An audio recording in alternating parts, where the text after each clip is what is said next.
Hello everyone, जय भीम, नमो बुद्धाय। स्वागत है आप सभी का ट्रुथ लिटरेचर में। और जैसा कि हमने पिछले वीडियो में जाना था कि पुष्यमित्र शुंग का सच क्या है, और हमने यह भी जाना था कि पुष्यमित्र शुंग ब्राह्मण नहीं था, वह बौद्ध था, और जो शुंग वंश था वह भी बौद्ध वंश था। तो आइए शुरुआत करते हैं। पार्ट नंबर 2 में जानते हैं कि किस प्रकार से पुष्यमित्र शुंग के और क्या आर्कियोलॉजिकल प्रमाण मिलते हैं जिससे यह साबित होता है कि पुष्यमित्र शुंग बौद्ध शासक था और बहुत ही छोटे से राज्य का एक राजा था।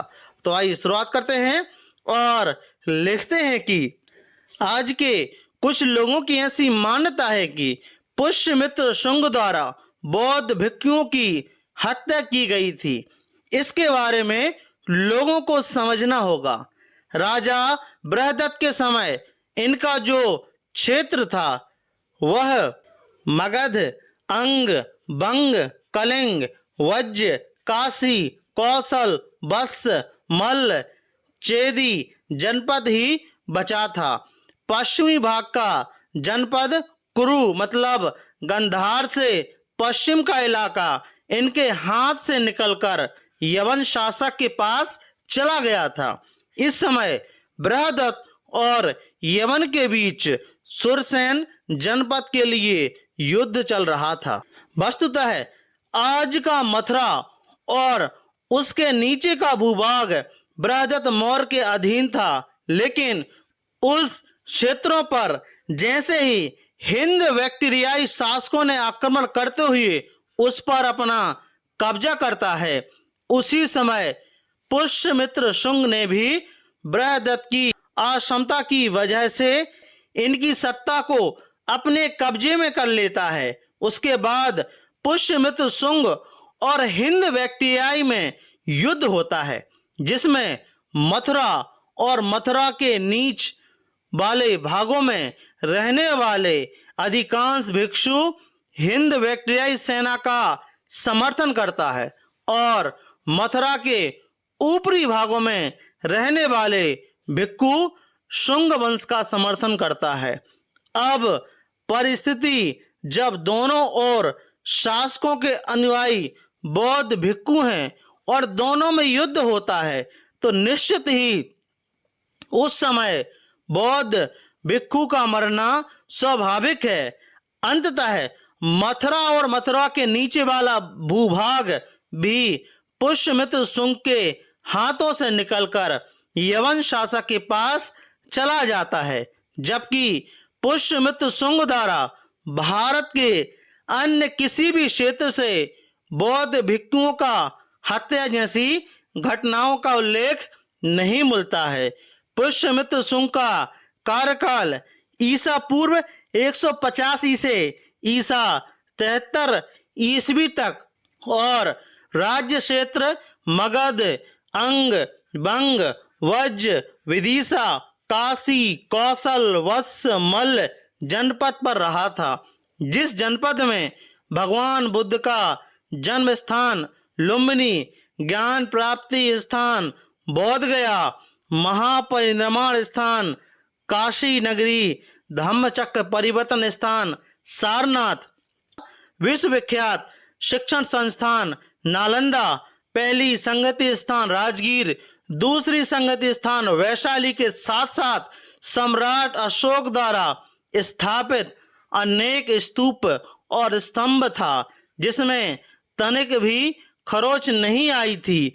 इसके साथ ही ना जाने ऐसा कई अन्य प्रमुख स्थान भी था, जो सारे स्थान समय काल का आराध्य होने के साथ साथ इन स्थानों पर अनगिनत बौद्ध भिक्षु का रहना भी होता था। लेकिन शुंग वंश के 112 वर्ष के कार्यकाल में कहीं से भी कोई अप्रिय घटना का पुरातात्विक साक्ष्य नहीं मिलता है। ठीक इसके विपरीत सारनाथ, भरहुत, सांची से शुंगकालीन मरम्मती करवाने का लिखित अभिलेख मिला है। आप लोग शुंग शासन का मानचित्र संख्या 33 में देख सकते हैं। उसमें गहरे रंग वाला क्षेत्र शुंग का है। आज पुष्यमित्र शुंग के बारे में जो दर्शाया जाता है उन घटनाओं का कारण सांस्कृतिक न होकर राजनीतिक था, जिसे केवल एक विशेष क्षेत्र का सत्ता हेतु युद्ध कह सकते हैं। यह सब प्रमाण कहता है कि शुंग भी एक बौद्धिस्ट था, न कि ब्राह्मण। आज तक शुंग का जो भी साक्ष्य प्राप्त हुआ है उससे पता चलता है कि शुंग के वंशज बौद्ध थे। पुष्यमित्र शुंग द्वारा बनाए गए बौद्ध स्तूप मिलते हैं। कुछ स्तूपों की मरम्मत का विवरण मिलता है, परंतु शुंग के द्वारा निर्मित एक भी मंदिर या काल्पनिक देवी देवताओं का साक्ष्य क्यों नहीं मिलता है, यह प्रश्न है। आज तक किसी भी शुंग के ब्राह्मण होने का साक्ष्य नहीं दिया है। बस एक ही बात, बृहदत्त की हत्या या बौद्ध भिक्षु की हत्या। शुंग को सकारात्मक या नकारात्मक रूप से ब्राह्मण कहने वाले जो भी सज्जन हैं, वे सभी लोग शुंग में कोई ब्राह्मणी ग्रंथ, ब्राह्मणी मंत्र, ब्राह्मणी यंत्र जैसी परंपरा की शुरुआत का साक्ष्य प्रस्तुत करें। अन्यथा नकारात्मक रूप से ब्राह्मणों को ईसा पूर्व में स्थापित करने का काम छोड़ दें, क्योंकि जाति और वर्ण व्यवस्था का साक्ष्य मिलना ही 7वीं से 8वीं शताब्दी के बाद से होता है। मध्य प्रदेश में ही सम्राट अशोक द्वारा निर्मित सांची का स्तूप मिला है। इस स्तूप की खुदाई में पुष्यमित्र शुंग का लिखित साक्ष्य मिला है कि पुष्यमित्र के कार्यकाल में यह स्तूप कमजोर अवस्था में पहुंच गया था, जिसकी वजह से शुंग ने सांची स्तूप का पुनरुद्धार और स्तूप को सुंदरतम रूप देने का प्रयास करते हुए उसके बाहरी दरवाजा का निर्माण कराया था, जिसे आज भी आप लोग जाकर देख सकते हैं या चित्र संख्या 34 में आप लोग देख सकते हैं।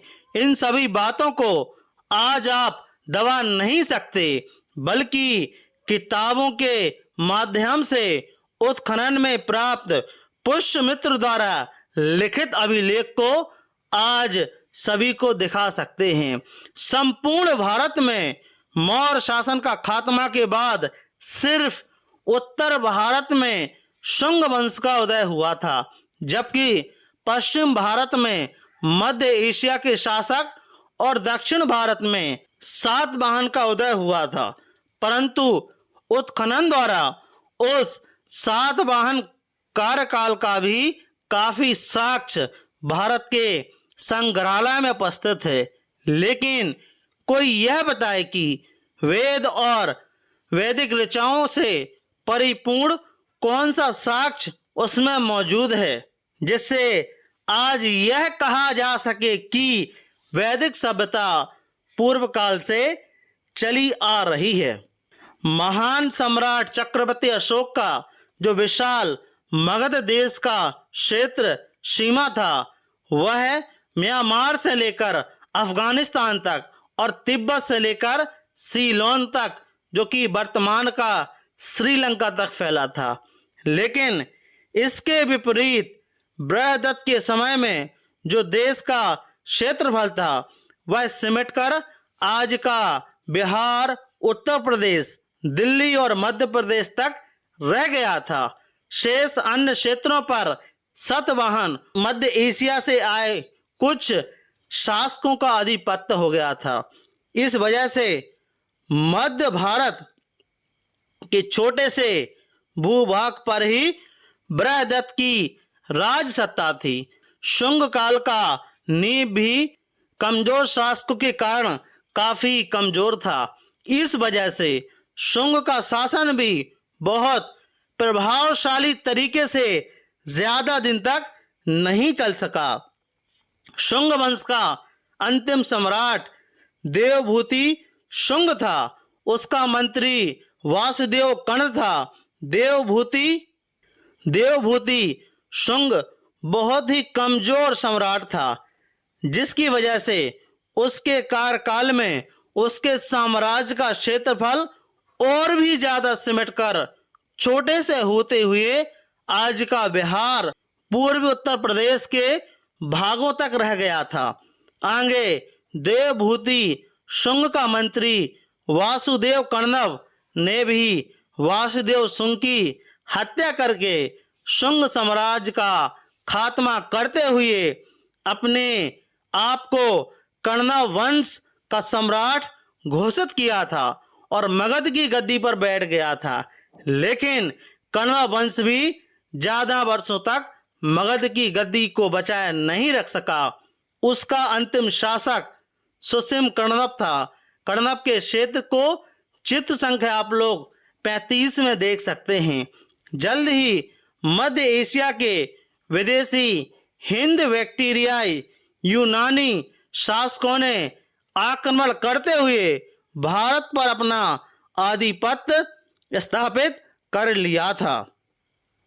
तो हमने जानने का प्रयास किया पार्ट नंबर 2 में कि किस प्रकार से बृहदत्त का जो क्षेत्र था बहुत ही कम था और जो बौद्ध भिक्षुओं की जो हत्या हुई थी उसका कारण क्या था। तो आई होप इस वीडियो के माध्यम से आपके पुष्यमित्र शुंग के बारे में कॉन्सेप्ट क्लियर हो गए होंगे। और यदि आपको यह वीडियो अच्छा लगा हो तो प्लीज इस वीडियो को ज्यादा से ज्यादा शेयर करें। और यदि आप ट्रुथ लिटरेचर पर नए हो तो ट्रुथ लिटरेचर को आप सब्सक्राइब जरूर करें, साथ ही साथ हमारी वीडियोस को शेयर जरूर करें। जय भीम, जय भारत।